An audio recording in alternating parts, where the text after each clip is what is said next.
Gracias, Señor, por tu presencia, Señor, en nuestras vidas. Gracias, Señor, porque no entendemos todavía cómo, siendo como somos pecadores, tú nos sigues perdonando cada día, Jesús. Tú nos sigues amando, Señor, tú nos sigues guardando, Señor.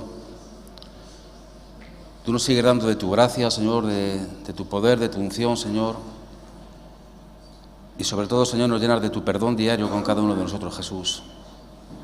Señor, queremos corresponderte como te mereces, Señor, dándote la gloria, dándote la honra, Señor, dándote el poder, Señor, y reconociendo, Señor, una vez más y siempre que tú eres el Señor, que tú eres nuestro Padre, Señor, que tú eres nuestro Hacedor, nuestro Cuidador, Señor.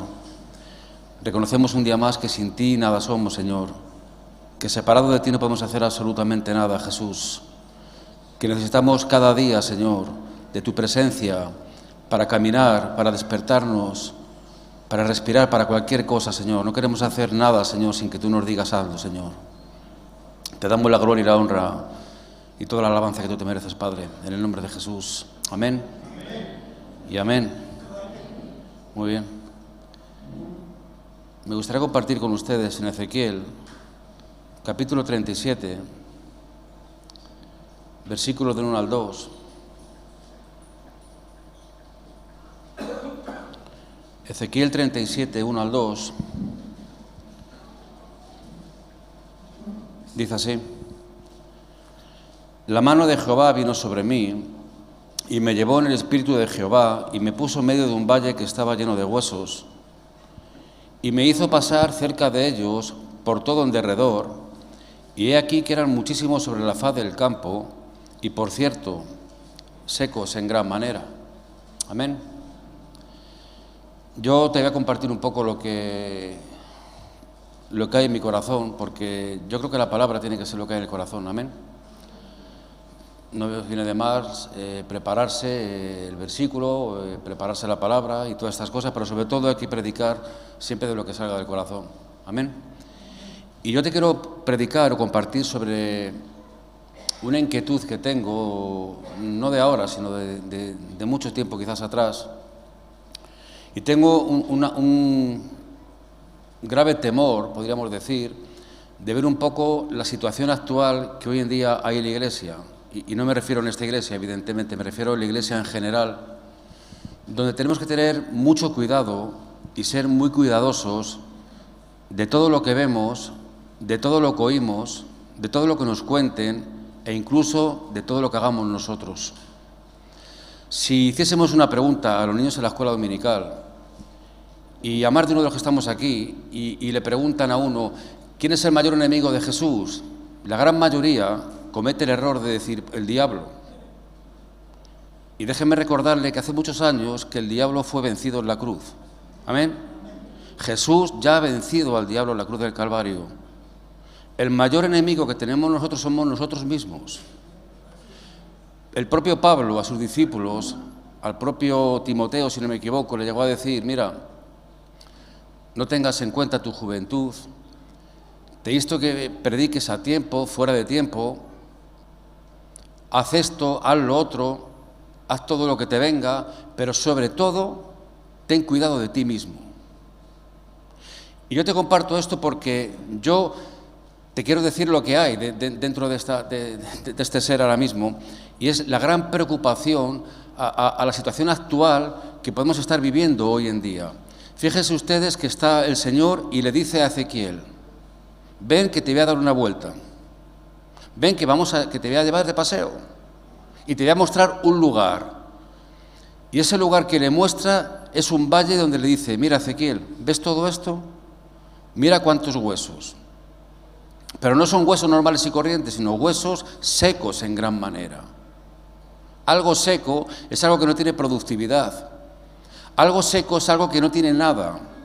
Algo seco es algo que se ve, que tiene una apariencia, pero que en su interior no tiene absolutamente nada. Yo no entiendo mucho de flores, pero sé que una flor seca acaba quedándose que no vale para nada, por mucho que la riegues ya. Y viendo esto, pues yo tengo esa inquietud general, porque a veces veo el estado actual de cómo están las cosas hoy en día. Y el Señor ya nos habla en su palabra y proféticamente nos está diciendo que tener cuidado, que en los últimos tiempos vendrán engañadores, vendrán personas con apariencia de piedad, vendrán, ¿por qué no?, grandes predicadores, con grandes mensajes, con quizás doctrinas, pero cuidado, porque dice la palabra de Dios que de todo lo que comáis, comer, mas lo que sea sacrificado a los ídolos, eso ni aún lo toquéis.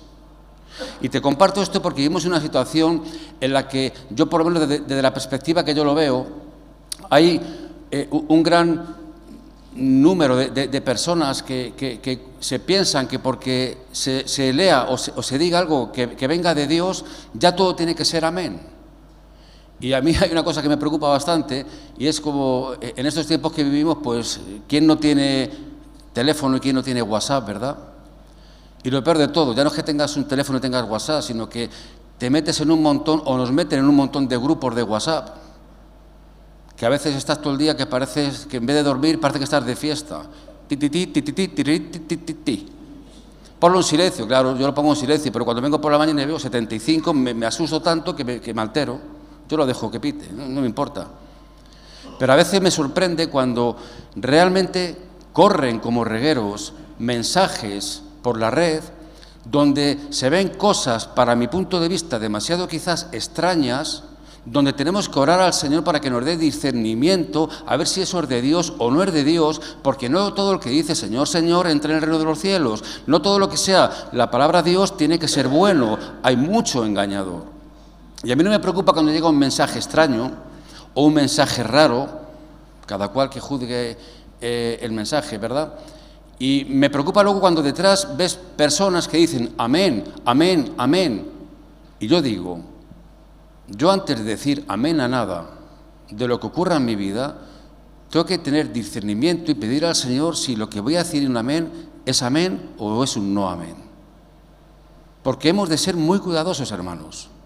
Porque vendrán tiempos peligrosos, como dice la palabra de Dios, que vendrán engañadores, amadores de sí mismos, personas que no les importará tu vida ni la mía, sino que solamente les importará ser reconocidos, ocupar lugares importantes y te voy a decir más, peligroso todavía, eso va a ocurrir y está ocurriendo ya hoy en día en muchos ministerios por todo el mundo, donde parece ser que incluso el pastor, el profeta, el apóstol, el qué sé yo qué nombre ya inventar, que va a predicar a cualquier lugar, parece lo más importante del mundo. Y para mí lo más importante es que Jesús esté en nuestros corazones. Y a veces queremos impresionar a Dios cuando todavía no nos hemos dado cuenta que Dios ya es impresionante de por sí. Y a veces queremos ser nosotros los protagonistas de la plaza cuando el protagonista es Jesús. Porque sin Él, ni yo, ni tú, hoy estaríamos aquí quizás. Y sin embargo, veo demasiada, digamos, adulación a esto que te comparto. Veo quizás demasiado protagonismo y lo que es peor, me atrevería a decir, quizás nos hemos podido quizás llenar de mucha religión, de mucha religiosidad, donde, como te he dicho al principio, parece ser que porque todo sea de Dios o todo hable de Dios, todo tiene que ser bueno. Hermano, déjeme que le diga algo. Los demonios también creen en Dios y tiemblan. El mismísimo Satanás se conoce la Biblia mejor que tú y que yo. El mismísimo Satanás puede enviar a sus huestes por todo el mundo metiendo mensajes de confusión a las vidas y engañándonos los unos a los otros. Y alguno dirá, pues qué tremendo, qué miedo. No, no es miedo, es tremendo, pero no hay que tener miedo. Lo que hay que decir es, Señor, dame de discernimiento tuyo cada día para poder ver lo bueno y para poder ver lo malo, porque no todo el mundo puede llamar a lo malo bueno y a lo bueno malo, sino el sí, el amén, o el no, el amén. Amén. Y viendo estas cosas, el propio profeta Ageo llegó a tener esa pequeña queja diciendo, es justo que nuestra casa esté ordenada, esté bien colocada, esté bien repleta de cosas, esté bien adornada, y la casa de Dios esté vacía. ¿No será que quizás aparentemente podamos tener una buena fachada espiritual, que se nos vea algo, cara al público, cara a la galería, que sea bonito, pero si no hay capacidad de ver el interior, tenemos un grave problema. Porque el engañador, los engañadores, vendrán con apariencia de piedad, vendrán con apariencia de muchas cosas buenas, pero por dentro no son lo que son. Y hemos de tener mucho discernimiento. Este hombre, este profeta, es curioso, cada profeta tiene su singularidad, ¿no? A este mismo profeta, el Señor dice que le llevó, en otro capítulo habla, de que le llevó, estaba durmiendo en una roca. El hombre estaría cansado, me imagino. Y dice que el Señor le despertó y le dijo: Ezequiel, levántate que tengo algo para ti. Ezequiel se despertó, pues como nos despertamos mucho, he oído voces, no sé qué ha pasado, total, aquí no hay nadie, me voy a volver a acostar. Y se volvió a tumbar en la roca. El Señor insistió y le volvió a despertar, le dijo: Ezequiel, levántate que te voy a mostrar las abominaciones que mi pueblo hace en sus cámaras ocultas, en sus lugares secretos, en los lugares donde nadie los ve o cuando nadie los ve. Y ese profeta se levantó obedientemente al Señor y le dijo: ¿dónde quieres que vaya? El Señor le dijo: ves allí al fondo y te vas a encontrar una roca. Haz un agujero a esa roca. Dice: cuando hagas el agujero vas a ver como un tipo de puerta, llamémoslo así. Rompe esa puerta, rompe esa pared, rompe esa roca de nuevo y asómate y vas a ver lo que hay dentro. Cuando Ezequiel hizo eso, lo que se encontró dos cosas.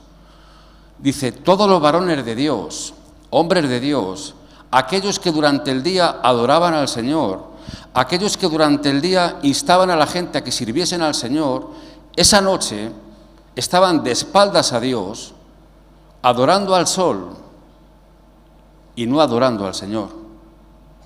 Y Ezequiel se quedó sorprendido diciendo: si yo a esta gente la conozco, pero si esta gente son muy buenas personas, si yo conozco a un montón de cristianos, si yo te conozco a ti, tú me conoces a mí. Pero el Señor le dijo: ya, los conoces de puertas para afuera, pero conócelos ahora de puertas para adentro. Y mira lo que hacen en sus cámaras ocultas. Y dice: pero tranquilo, que aún hay más. Sigue cavando. Y Ezequiel obedientemente miró y dice: ¿qué te encuentras ahí? Y dice: se encontró a todas las mujeres, aquellas mujeres de siervos, aquellas mujeres que durante el día adoraban al Señor, estaban en otro lugar, en otra cámara diferente a la de los varones, pero ellas estaban endechando a la diosa Tamuz, que era la diosa de la vegetación.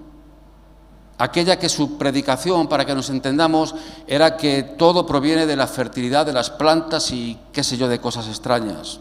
¿Alguno tiene de aquí cara jazmín o cara tulipán?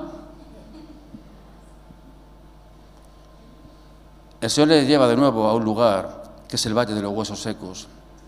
Un lugar donde dice: mira todo lo que veo, aquí está todo mi pueblo. Y a veces me digo: qué bien veo yo desde aquí a las personas, o qué bien me verán las personas a mí desde allí a aquí. Pero yo me hago una pregunta: ¿te has preguntado tú, como yo me pregunto, cómo nos ve Dios desde donde esté a nosotros? ¿No te entra un poco de repelús o de temor de que Dios nos compare como a esos huesos secos?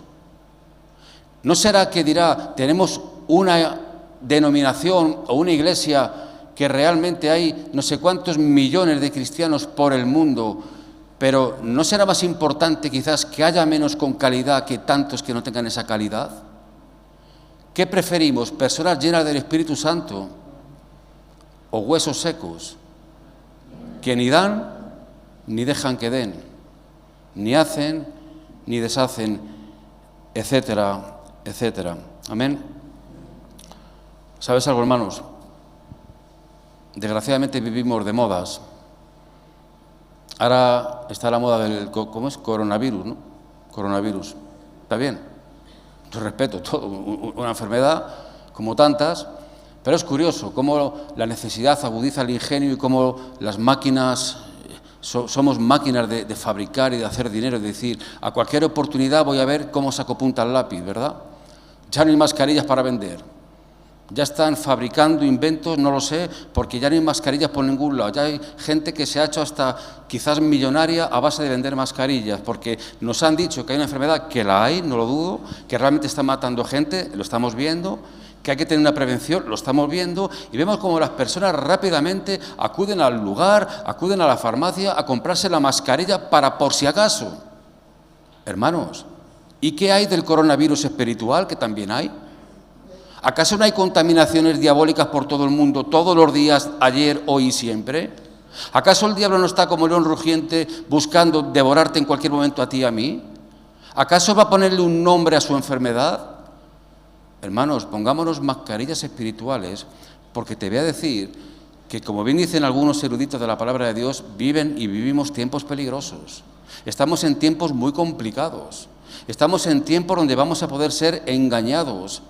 Y no nos olvidemos de que Dios no puede ser burlado. Amén.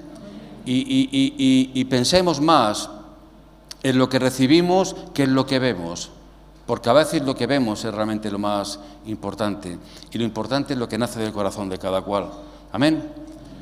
Vamos a seguir leyendo. En el verso 3 hasta el 7, dice así: y me dijo, hijo de hombre, ¿vivirán estos huesos? Y dije, Señor Jehová, tú lo sabes. Me dijo entonces, profetiza sobre estos huesos y diles, huesos secos, oíd palabra de Jehová. Así ha dicho Jehová el Señor a estos huesos, he aquí yo hago entrar espíritu en vosotros y viviréis, y pondré tendones sobre vosotros, y haré subir sobre vosotros carne, y os cubriré de piel, y pondré en vosotros espíritu y viviréis, y sabréis que yo soy Jehová. Profeticé pues como me fue mandado, y hubo un ruido mientras yo profetizaba, y he aquí un temblor, y los huesos se juntaron, hueso con su hueso. Amén. Miren, voy a hacerles rápidamente un poco lo que yo te quiero compartir sobre este texto ahora. Vemos claramente cómo Dios levanta a este profeta a darle una advertencia, a enseñarle un paisaje y a darle quizás la identificación a un problema que él ve. Incluso vamos a ver cómo él va dando las soluciones al problema que seguramente tú y yo hemos pasado por ahí. Vemos claramente como la primera orden que da, o la primera exposición que puede decir que hace, es que ve que hay huesos secos, huesos esqueléticos, huesos que no tienen ningún tipo de vida. Y le dice, profetiza sobre esos huesos. Y dice que cuando profetiza hay un gran ruido, un gran estruendo, y parece ser que el cuerpo empieza a coger forma. ¿Y sabes algo? Cuando tú ves un cuerpo sin forma a un cuerpo con forma, hay una gran diferencia. ¿Amén? Miren ustedes conocen un poco nuestro ministerio. Y nuestro ministerio, pues, en muchos años hemos vivido y seguimos viviendo claramente este versículo. Personas que han o hemos venido de una vida complicada, en la cual cuando nos han visto entrar por la puerta, después de que nos ven dentro de un año, han dicho, jolín, qué cambio ha habido en esta persona. ¿Ves cómo pesa 30, 40 kilos más? ¿Ves cómo el semblante de su cara ha cambiado? ¿Ves como una persona que realmente empieza a cambiar el vocabulario, la forma de pensar? Es decir, ya tiene el primer toque de Dios en su vida, ves que es una persona totalmente diferente. Amén. ¿Ustedes lo han visto en alguna ocasión? Han visto a personas totalmente destruidas que vienen y de repente hay un gran cambio en su vida. Y está bien. Luego vemos que esas personas, cuando llevan 3 o 4 meses, ves que empiezan a suceder cosas en sus vidas. Empiezan a regular su peso, a regular el comer, el dormir, etcétera, etcétera. Su semblante, su cara cambia y empiezan a venir cosas. Es curioso, muy llamativo. Primeramente, tienen dolores de boca horribles. Tienen que acudir al dentista sí o sí. Porque durante mucho tiempo han estado tomando ciertas sustancias que han estado dormidos, digámoslo, por dentro o como lo queramos llamar. Y no nos somos conscientes cuando nos falta esa sustancia de que nuestro cuerpo empieza a funcionar como debe de funcionar. Y vemos como esas personas dicen, oye, pues es verdad, venga, acudo, y encima te pones una boca bonita de piñón, ¿verdad? Y dices, jolín, con lo feo que era hace 4 meses, me veo el espejo y me parezco hasta atractivo. Luego viene tu madre a verte y dice, hijo mío, ¿quién te ha visto y quién te ve? Madre mía. Y claro, ya el chaval o la chica se motiva y pasan 5 o 6 meses y dice, anda, ya se quieren casar. Porque ven el tiempo que han perdido durante muchos años, que han estado quizás pues mal, y ahora de repente pues, nos entra la prisa para todo. Cuidado, todo tiene su tiempo, amén. ¿Por qué te comparto esto? Porque vemos que hasta ahí llegamos y vemos cómo realmente existe esta situación. Y vemos personas que ya empiezan a cambiar, vemos personas que acuden a la iglesia y vienen totalmente perdidas o despistadas o incluso con miedo, acuden por primera vez a una iglesia y llevan tiempo viniendo, se sienten un poco extraños, pero parece ser que empiezan a sentirse como en su casa, empiezan a suceder cosas con la alabanza, la oración, los hermanos, la preocupación, el ambiente, qué sé yo, y la gente empieza a sentirse de una forma diferente, como que a gusto, como que realmente hay algo que está bien. Y es correcto, pero ¿sabes algo, hermanos? No es suficiente. El Señor le dijo a Ezequiel, no basta con eso. ¿Qué dice el versículo 8, hermanos? Y miré y aquí tendones sobre ellos, y la carne subió, y la piel cubrió por encima de ellos, pero no había en ellos espíritu. ¿Sabes algo, hermano? Vivimos una etapa en la que cada vez hay más convencidos del Evangelio, pero estar convencido no significa estar convertido. Estar teniendo un primer cambio o un convencimiento de que tú necesitas cambiar o de que tu vida necesita algo nuevo no es suficiente. Miren ustedes, había una persona que se llamaba Pedro, una persona pescador, una persona con una tendencia o un carácter aparentemente tímido, que de repente es un escogido de Jesús, es parte de su séquito, por decirlo de alguna manera, deja todo lo que estás haciendo, a partir de ahora vas a ser pescador de hombres. Pedro obedece, se va con Jesús, pero llega un momento en el cual le entra miedo y cuando sucede lo que todos ustedes saben, llega a negar a Jesús 3 veces. Algo que ya Jesús le había dicho, antes de que cante el gallo, tú hoy me negarás 3 veces. Vemos a ese Pedro que cuando estaba con Jesús funcionaba de una manera, pero cuando Jesús fue arrestado, él se quedó solo con su convencimiento.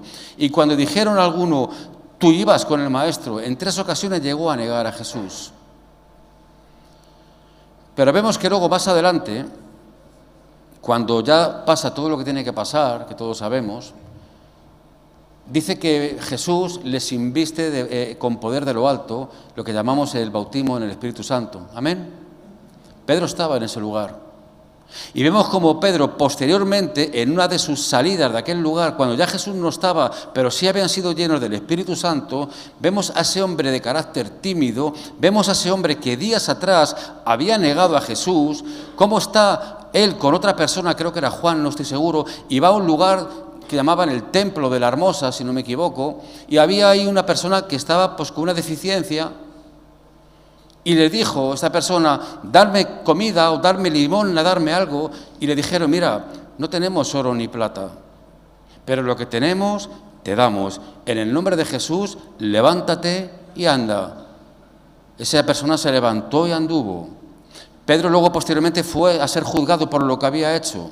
Y aquel Pedro temeroso que días anteriores había negado a Jesús, cuando le dijeron, ¿tú con qué autoridad haces estas cosas? Él dijo, en el nombre de Jesús de Nazaret, esta persona ha sido sanada. Porque hubo algo diferente, ya no era una persona que dependía exclusivamente de estar con Jesús viviendo y comiendo de su mano. Jesús ya no estaba, pero el mayor regalo que dejó Jesús, que fue el Espíritu Santo, él ya lo adquirió. Y los huesos secos, por mucho que cojan forma, las personas, por mucho que cojamos forma, por mucho que engordemos, adelgacemos o cojamos una apariencia atractiva o palpable para las personas y nos vean personas, digamos, diferentes, no vale para nada si realmente por dentro no hay algo que nos mueva, nos motive y nos lleve a los sitios. Por eso el Señor le dijo a Ezequiel, profetiza sobre estos huesos. Está muy bien, es el primer paso, pero no hay espíritu en ellos. Entonces continúa diciendo en el verso 9, y me dijo, profetiza al espíritu. profetiza, hijo de hombre, y di al Espíritu, así ha dicho Jehová el Señor, Espíritu, ven de los cuatro vientos y sopla a estos muertos y vivirán. Y profeticé como me había mandado, y entró Espíritu en ellos y vivieron, y estuvieron sobre sus pies un ejército grande en extremo. Hermanos, ya ha pasado algo diferente. Ya no solamente son personas que su carne se ha regenerado, su forma quizás de pensar, ha cambiado. Ya no somos personas que hemos cambiado nuestro vocabulario, nuestra forma quizás de conducirnos con el prójimo, sino que ya hay algo por dentro que también nos está cambiando. Es decir, de nuestro interior tenemos algo diferente para poder transmitir. Y sabes algo, hermanos, realmente cuando esto pasa, las cosas realmente cambian. Ya empezamos a tener la capacidad de decir sí y la capacidad de decir no. Ya podemos tener ese espíritu que nos puede llevar a nosotros ver las cosas y discernir las cosas. Ya realmente el Señor nos ha dado con esa capacidad de poder tomar decisiones sabiendo si son o no son de Dios. Ya vemos que no solamente es nuestro cuerpo el que camina por sí solo, es nuestro cuerpo el que se ha regenerado, sino que realmente también por dentro pensamos de otra manera, porque de la abundancia del corazón habla la boca. Y vemos que somos personas diferentes, porque realmente entendemos las cosas. Y realmente entendemos que cuando viene un mensaje falso o viene algo alarmante, tenemos como un chivato que se nos enciende y nos dice, cuidado, cuidado, ¿es o no es? ¿Viene o no viene de mi parte? ¿Es cosa de mía? ¿Es de mis sentimientos? ¿Es cosa del engañador? ¿O es cosa de Dios? Y ahí la cosa empieza a cambiar. Y ahí es donde te quiero también hablar. ¿Sabes por qué? Porque realmente veo aquí un grave error o un paréntesis. Fíjense usted lo que le voy a decir. Dice la Biblia, no lo busquéis, yo lo digo, en Romanos, en el capítulo 6, en el versículo 11, dice así: así que vosotros consideraos muertos al pecado, coma, no que comen, sino que hay una coma. Y dice, pero, cuando tú escuchas pero, hay algo raro. Así que consideraos muertos al pecado, coma, pero vivos para Dios en Cristo Jesús, Señor nuestro. Y alguno dirá, ¿qué significa eso? Pues ese es el gran problema, o uno de los grandes problemas que la Iglesia hoy en día está sufriendo. Que somos personas que nos hemos bautizado, que somos personas que nos hemos regenerado, que somos personas que hemos cambiado, somos personas que, como dice la alabanza, hemos cambiado nuestro lamento en baile, que realmente somos capaces de darnos abrazos, de decir buenos días, cuando antes éramos unos agrios. Pero no es suficiente, no es suficiente, hay que dar pasos más adelante. Tiene que haber algo más diferente, algo realmente que tiene que ser diferente a lo que el mundo nos está marcando. Y vemos cómo realmente entra el Espíritu y empezamos a pensar de otra manera, empezamos a funcionar de otra forma, pero nos quedamos como atascados ahí diciendo, vale, ahora tengo la carne regenerada y ahora el Espíritu está dentro de mí y ahí estoy, parado, quieto, esperando a que pasen cosas, esperando a que se mueva Vicente para ir detrás toda la gente, esperando a que uno dé palmas para que yo también dé palmas, esperando a que alguno diga ponte de pie para que nos pongamos todos de pies, como autómatas. Para mí considerarme muerto al pecado es una parte principal y primordial, amén, no tengo ninguna duda. Pero una vez que ha sido muerto al pecado, el Señor no nos ha rescatado de las tinieblas a su luz para dejarnos ahí, en un lugar tan tranquilos, sino para que demos vida y vida en abundancia, para que de nuestro interior corran y broten ríos de agua viva, para que la gente no solamente vea que hemos cambiado la forma de andar o la forma de pensar o la forma de hablar, sino que vean que en nosotros tenemos algo diferente a los demás. Que en un mundo lleno de tinieblas digan, ahí brilla algo, y no es que te brille, no sé, perdónenme los calvos, que te brille la calva, sino que hay algo en ti que te hace brillar, que te hace resplandecer, que te hace ser diferente a los demás. Hermanos, yo tengo un ejemplo muy particular. Yo recuerdo en mis tiempos de principio, cuando mi propia familia venía a visitarme, y yo recuerdo una palabra que mi padre me dijo al cabo de 9 o 10 meses, dijo: hijo, ahora veo que realmente has cambiado. Antes veía que sí ibas cambiando, pero ahora me he dado cuenta de que has cambiado, porque empezó a ver cosas diferentes. Ya no solamente la forma de conducirte, sino la forma también quizás de expresarte y este tipo de cosas. Amén. Por eso es necesario que la carne muera cada día. Es necesario que el Espíritu esté en nosotros. ¿Pero ustedes han visto los dibujos de los Looney Tunes? ¿Lo han visto? ¿No lo habéis visto nunca, los dibujos estos? Pues dice: no se vayan todavía, que aún hay más. Eso sí lo habéis escuchado, ¿verdad? Son de la época de Nicolás, más o menos, ¿no? Y el Señor, como es así, le dice al profeta, versículo 11, ahí no acaba todo, amigo mío. Dice: me dijo luego: hijo de hombre, todos estos huesos son la casa de Israel. He aquí, ellos dicen: nuestros huesos se secaron y pereció nuestra esperanza y somos del todo destruidos. Por tanto, profetiza y diles: así ha dicho Jehová el Señor, he aquí yo abro vuestros sepulcros, pueblo mío, y os haré subir de vuestras sepulturas y os traeré a la tierra de Israel. Y pondré mi espíritu en vosotros y viviréis y os haré reposar sobre vuestra tierra y sabréis que yo Jehová hablé y lo hice, dice Jehová. Amén.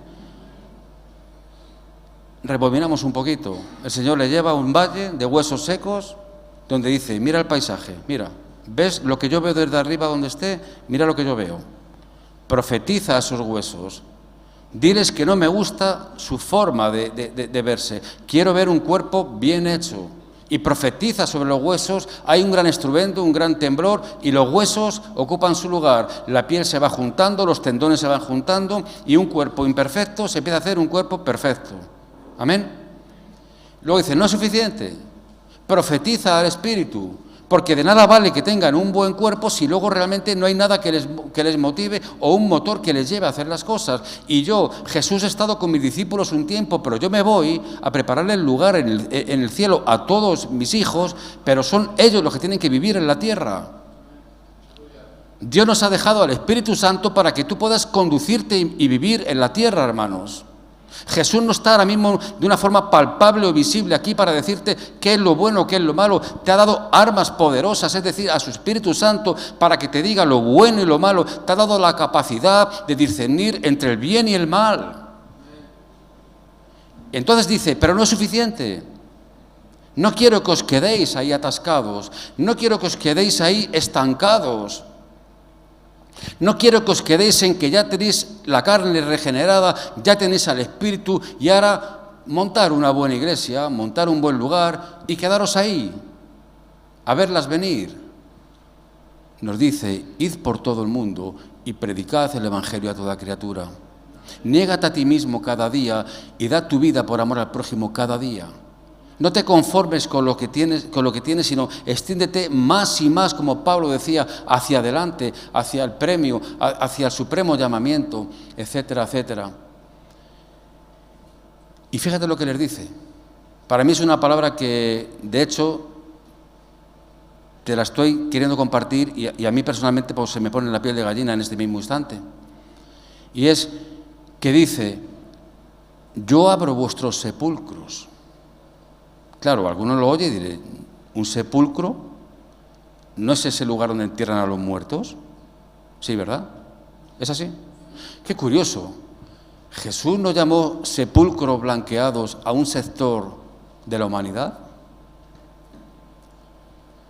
¿No le dice ahora aquí el profeta: os haré salir de vuestros sepulcros?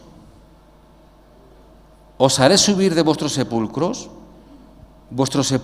y os saque de vuestras sepulturas? Y, madre mía, pero ¿qué está pasando aquí? Y yo cuando pensaba esto, según venía en el vehículo esta mañana, me iba al Nuevo Testamento y me recordaba algo curioso.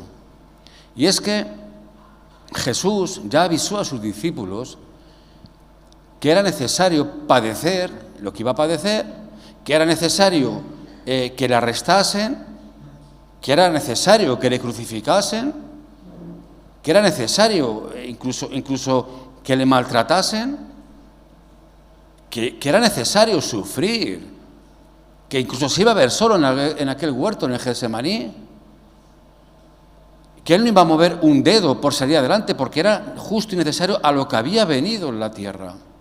Pero es curioso que a sus discípulos les dice: pero tranquilos, que yo voy a resucitar. ¿Os acordáis? Y Jesús le dice a sus discípulos: yo voy a resucitar al tercer día. Y es curioso que si tú te vas al Nuevo Testamento, pasan, creo que 1 página y media, no llegan ni a pasar 2 páginas, cuando Jesús da este mensaje a ellos. Cuando Jesús es crucificado, dice que iban 2 mujeres al lugar donde Jesús estaba muerto, porque para seguir la tradición tenían que ungirle con especias aromáticas y todos los ungüentos que había en aquella época para el muerto. Y cuando fueron por el camino y fueron a aquel lugar, dijeron: ¿qué ha pasado? La tumba estaba vacía. Alguien movió el sepulcro. Alguien sacó el muerto del sepulcro. Sabemos quién fue, él solo. Amén. El sepulcro estaba vacía. La tumba estaba vacía.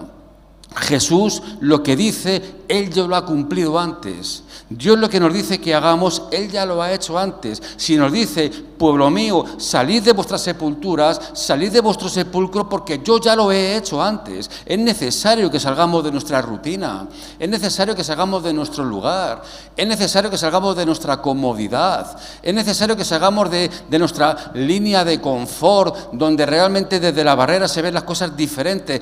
Es tiempo de que nos mojemos, de que nos metamos el pie en el charco, de que nos inundemos tanto de su presencia que no tengamos ningún miedo ni ningún temor, porque podremos decir que si yo salgo del sepulcro, Dios está conmigo, hermanos.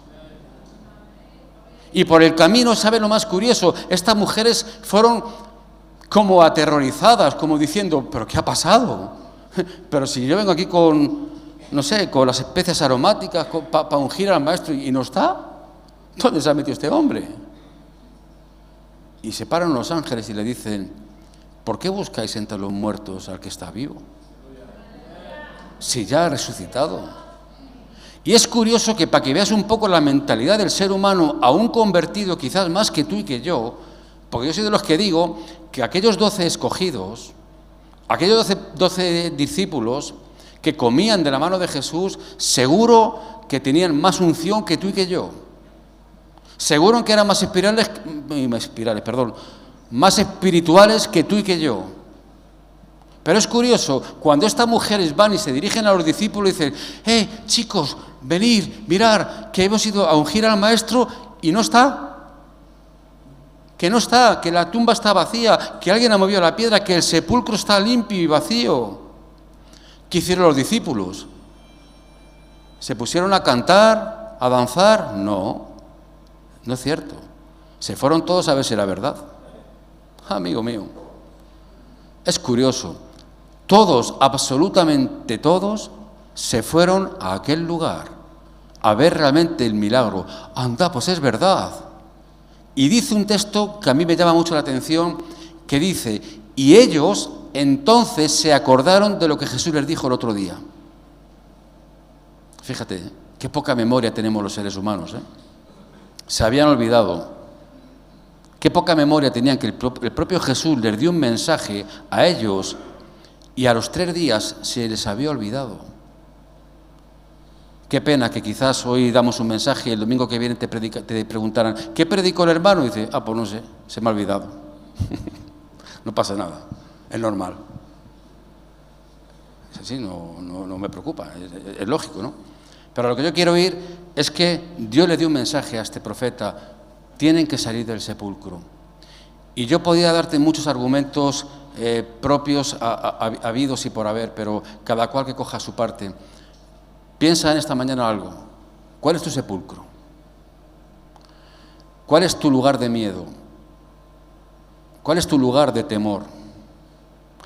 ¿Cuál es tu lugar en el cual sabes que estás ahí y que ya nada ni nada te puede mover? Piensa que esta mañana te está diciendo el Señor que salgas de tu sepulcro, que salgas de la cueva, que salgas de esa línea de confort, que salgas de esa comodidad, que te saquen de ese lugar donde ya nada ni nadie te molesta. Es como aquel que le preguntaron un día a un enterrador y le decían: ¿pero a usted no le da miedo estar aquí cuidando muertos? Dice: ¿por qué? Si están muertos, a mí me preocupan más los vivos. Si están muertos, ¿por qué te preocupa tanto el diablo si ya está vencido en la cruz? ¿Por qué no te preocupas de ti mismo, que eres tu peor y tu mayor enemigo? ¿Por qué no te preocupas de ti mismo, que eres aquel al que más daño te vas a hacer tú solo sin darte cuenta o dándote cuenta? Que realmente Dios te ha dado armas suficientes, te ha dado armas poderosas para combatir toda hueste de maldad, hermano. ¿Por qué hacemos tanto caso o tanto hincapié en tanta creencia religiosa que nos minan y realmente decimos qué bien, qué bonito todo, porque realmente la apariencia es bonita y no somos capaces de mirar y discernir si lo que hay dentro de ellos es bueno, es santo, es sano y es agradable al Señor? No nos podemos conformar, hermanos, a este siglo. No nos podemos conformar con lo que ya hemos visto. No nos podemos conformar con lo que tenemos. Tenemos que cambiar nuestro estado, hermano. Está bien. El Espíritu tiene que estar en nosotros. Está bien. Pero es necesario que ya con esas armas que tenemos, la carne resuelta y el Espíritu dispuesto, demos ese paso al frente y digamos: de ahí en adelante, nunca de ahí para atrás. Sabiendo que Dios está conmigo y sabiendo que si Dios está conmigo, nadie va a estar contra mí. No tengo que tener ningún miedo y ningún temor. Y tengo que dejar atrás mis pensamientos, mis ideas, todas las cosas que nos tienen ahí, que realmente nos tienen quizás atenazadas y cautivadas. Tengo que romper el molde de todas estas cosas y avanzar hacia adelante, hermanos. ¿Sabes algo? En aquellos tiempos había unos hijos de un tal Esceva, dicen, que se llamaba el hombre, que era curioso. Dice que Pablo, ya lleno del Señor, ya no siendo Saulo, yendo Pablo, él iba por los lugares, por las plazas, por los pueblos, orando por las personas. Él le consideraban y se consideraba un pesado espiritual, es decir, se ponía en una plaza y hasta que no se convertía el último de ahí no se movía. Persuadía hasta el punto que alguien le dijo: casi me persuades para ser cristiano.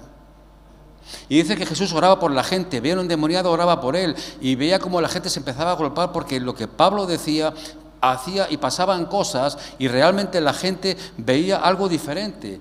Y estaban estos hijos de un tal Esceva que dijeron: anda, qué bien, pues si a este le sale bien, pues yo también. Y se ponían, a orar por los demonios, a orar por los enfermos, y hubo un momento que se ponen a orar por demonios y los demonios se le manifestaron diciendo: amiguitos, a este Pablo le conozco, pero a vosotros ni os conozco. Así que sal de aquí, no va a ser que te dé con el rabo de atrás y te saque pitando.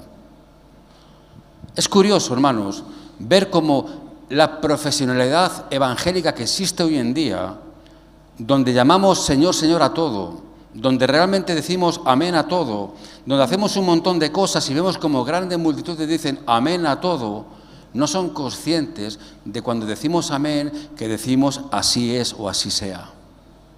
Y cuidado que un mensaje subliminal no te esté diciendo lo contrario y tú digas amén, porque así dice el Señor. El Señor dice muchas cosas, pero discernamos lo que realmente es de Dios y lo que viene de Dios. Amén. Que el Señor los bendiga.